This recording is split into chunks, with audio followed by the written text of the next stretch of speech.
Chers Watermaliens, chers Boisfortois, chers membres de Génération Humaniste, chers amis, bonne année. Avec la coordination de Génération Humaniste, nous avons voulu attendre jusqu'au dernier moment pour essayer d'organiser en présentiel les traditionnels vœux de Nouvel An. Nous sommes aujourd'hui le 31 janvier et force est de constater que la situation épidémiologique actuelle ne nous permet pas d'organiser décemment de tels vœux. Voici donc la raison de cette vidéo.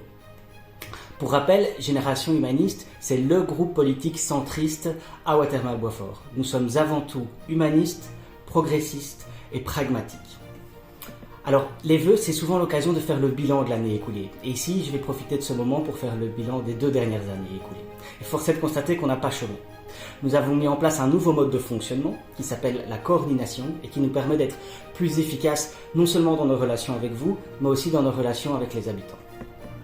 Au niveau du conseil communal, lors de ces 2 dernières années, nous avons rédigé et participé à la rédaction de motions qui portent sur les droits humains ou l'environnement.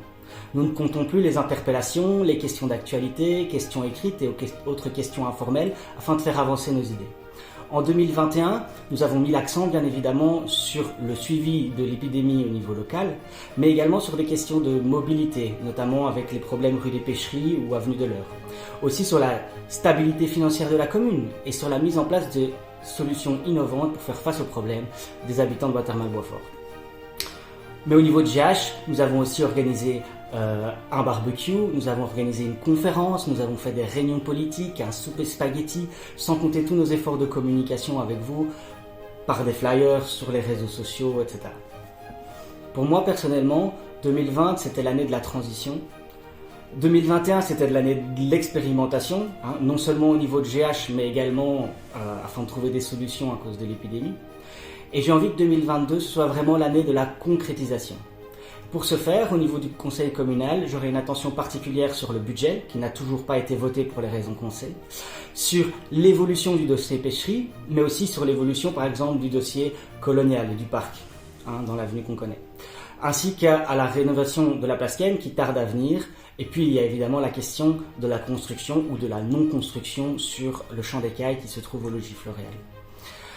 Et puis, vous savez à quel point je suis passionné de mobilier urbain et donc je ferai évidemment du lobby dans ce sens, notamment pour l'installation de fontaines à eau publique dans la commune.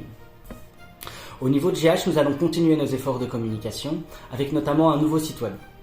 Nous allons tenter de faire grandir notre cercle via des événements qu'on veut vraiment tout public. Enfin, nous allons également mener un maximum de réunions en présentiel et instaurer ce qu'on appelle un comité des sages qui va pouvoir prendre du recul et nous permettre non seulement de réfléchir à long terme, mais aussi d'esquisser les grandes lignes d'un programme pour 2024 selon nos valeurs. Nous allons organiser une réunion en présentiel dès que possible, espérons fin février, début mars, suivant l'évolution de la situation. D'ici là, si vous avez la moindre question, la moindre remarque, le moindre grief, vous n'hésitez pas à nous envoyer un mail ou à nous contacter via les canaux habituels. Au nom de la coordination de Génération Humaniste, je vous souhaite de meilleurs vœux, une bonne année 2022 et je vous dis à bientôt.